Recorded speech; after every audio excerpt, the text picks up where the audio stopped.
Team loss করে যখন মাঠ থেকে আসলে অনেকে ড্রেসিং রুম পর্যন্ত যেতে পারতেছিল না, পরবর্তীতে কিন্তু হামজা সবাইকে এনকারেজ করছে যে চলো আমরা নেক্সট ম্যাচের জন্য করব।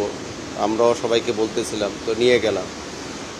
ড্রেসিং রুমটা হচ্ছিল খুব এতে যে কোচ গেছিল অনেক আফটার ম্যাচ যে প্রেস কনফারেন্স থাকে ওখানে গেল, ওখান থেকে ফিরে এসে কোচ যখন আসছে তখন মানে রুমটা পুরা নীরবতার মতন কাজ করছিল। কোচ বললো যে দেখো এখন যা হওয়ার আমরা এখন হয়েছে, আমাদের নেক্সট অ্যাসাইনমেন্ট যেহেতু ইন্ডিয়ার ম্যাচটা ইন্ডিয়া হেরেছে, এখন পরবর্তী ম্যাচে যদি আমরা জিততে পারি আমাদেরও 4 পয়েন্ট হবে এবং এই জিতার জন্য এখন প্ল্যানিং করতে হবে। এগুলো নিয়ে কথা বলেই শেষ করছি। এই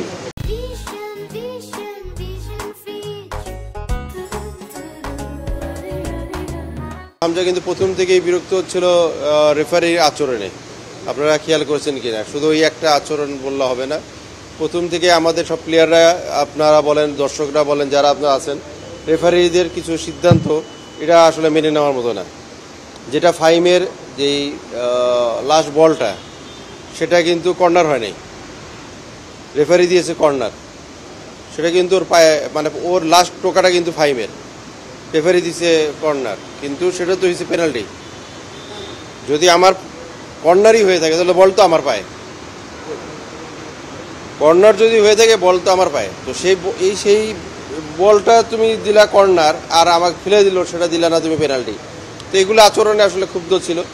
এবং আপনারা দেখবেন যে আমরা যখন ওই চেঞ্জিংয়ে গেছি, তার চেঞ্জিংয়ের আগে কিন্তু ওদের 2টা প্লেয়ার গেছে, মানে আমাদের 2টা প্লেয়ার আগে, ওখানে 4টা বোর্ড ছিল।